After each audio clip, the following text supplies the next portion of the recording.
E se a realidade que a gente vive, essa que a gente acha que conhece, não for bem a realidade de verdade? E se tudo que a gente vê, ouve e sente for só uma versão editada, sabe? Cuidadosamente controlada? Então, é exatamente essa a ideia central do livro Fomos Enganados, do Rafael Matos. A fonte da nossa análise de hoje é essa obra. E olha, a gente vai mergulhar fundo nos argumentos dele, que propõe uma visão de mundo que é, para dizer o mínimo, bem perturbadora. Vamos lá. E a provocação já começa logo de cara com essa pergunta. O ponto aqui não é nem ter uma resposta. A ideia do autor é fazer a gente questionar a base de tudo, a nossa própria percepção.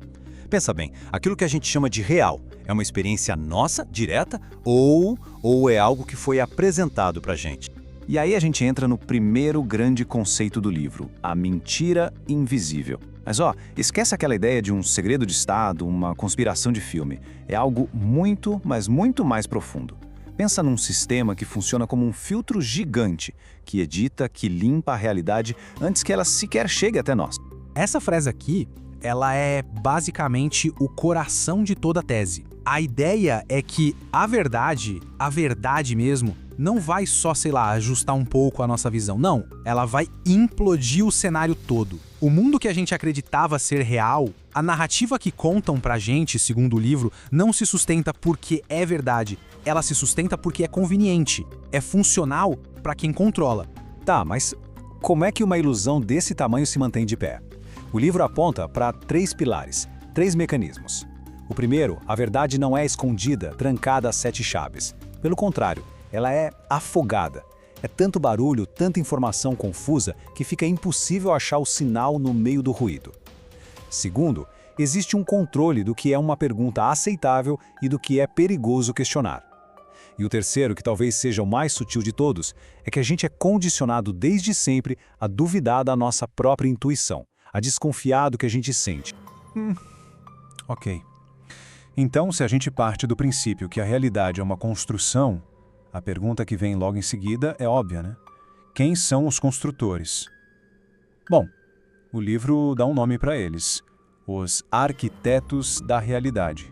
E de novo, não é pra gente imaginar um grupinho secreto numa sala escura, sabe? A ideia aqui é de uma rede de influência, com várias e várias camadas. Pensa assim, vai desde quem decide quais livros vão ser publicados e quais não vão, até grupos que, segundo o autor, estão ativamente reescrevendo a história e até controlando o acesso físico a certos lugares do planeta como a Antártida. E aqui a coisa começa a ficar bem mais especulativa. O autor chega a citar um exemplo de um suposto manuscrito guardado no Vaticano que descreveria terras distantes além do Anel, onde homens andariam sobre um outro sol. E o que aconteceu com esse documento? Sumiu, claro. A sugestão aqui é pesada. A história que a gente conhece não seria um registro do que aconteceu, mas uma seleção muito cuidadosa do que é permitido que a gente saiba. E olha que interessante, talvez a ferramenta mais poderosa desses arquitetos não seja nem a censura, seja a distração. A tese do livro é que uma mente que está sempre ocupada com o próximo viral, a próxima série para maratonar, o próximo escândalo do dia, essa mente nunca tem tempo, nunca tem energia para parar e se perguntar: peraí, que estrutura é essa em que eu estou vivendo? Ok, para tentar explicar a raiz disso tudo, de onde vem essa estrutura, o autor vai buscar uma coisa bem antiga, um mito de criação gnóstico. E é aqui que a análise sai do nosso plano, do plano terrestre, e ganha uma dimensão cósmica. A história começa com uma entidade chamada Sofia, que é uma emanação da fonte verdadeira, uma personificação da sabedoria. Só que, num ato solitário, sem a harmonia completa dessa fonte, ela acaba criando um ser incompleto, um ser desequilibrado. E é exatamente aí que todo o problema começa. Essa criação incompleta é o Demiurgo. Pensa nele como um deus menor, um deus cego, arrogante, que nem sabe da sua própria origem e por isso ele acredita que é o criador absoluto de tudo. E o que ele faz? Ele constrói um universo à sua própria imagem. Um universo artificial, limitado, falho. Uma cópia. Então, o livro desenha um contraste brutal. De um lado, você tem a fonte verdadeira, um campo de existência infinito, consciente, harmonioso. E do outro, a criação do Demiurgo, um sistema limitado, material, artificial, construído em cima de ignorância e controle. E é nesse segundo sistema que nós estaríamos. E para conseguir gerenciar essa realidade artificial, essa Matrix, o Demiurgo cria os seus administradores, os arcontes. O trabalho deles é manter o sistema funcionando. E como eles fazem isso? Não é na força bruta, é na sugestão, na distorção da percepção. E o combustível que alimenta toda essa máquina, segundo o mito, seria a nossa energia psicoemocional. O medo, a culpa, a ansiedade, tudo isso alimentaria o sistema. Mas aí vem a grande virada da história.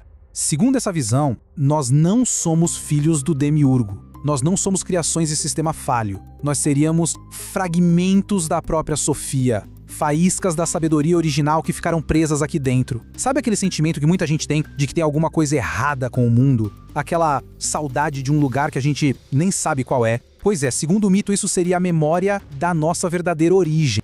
Certo, uma história antiga, um mito de criação. Mas como isso se conecta com o nosso mundo hoje? Com a nossa tecnologia, com a nossa sociedade? Bom, de acordo com o livro, a estrutura de controle não sumiu. Ela apenas se modernizou.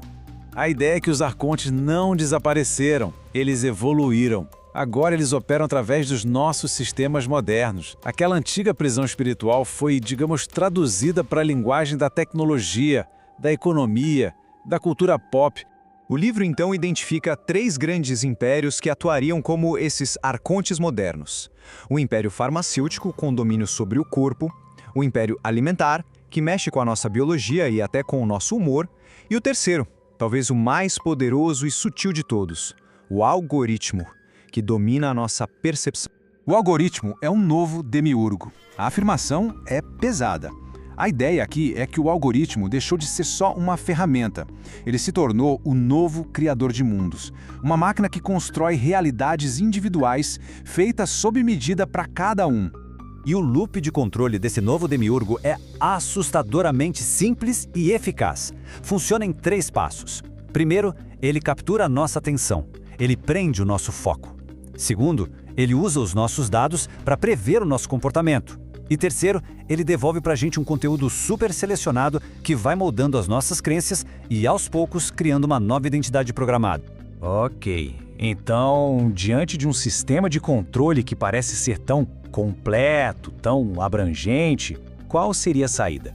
A resposta que o livro oferece é que a solução, a revolução, não acontece lá fora.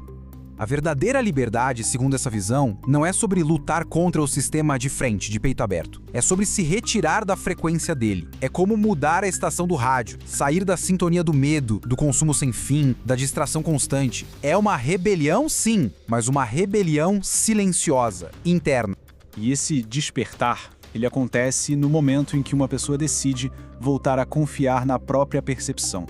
A confiar de novo nos próprios sentimentos, na intuição. E a partir daí, começar a desmontar, peça por peça, esse eu programado que foi construído pelo sistema. E tudo isso leva a gente para a pergunta final que o livro deixa no ar. É uma pergunta que fica ecoando, sabe? Uma reflexão que serve para cada um. Quem cada um de nós seria se nunca tivesse sido programado?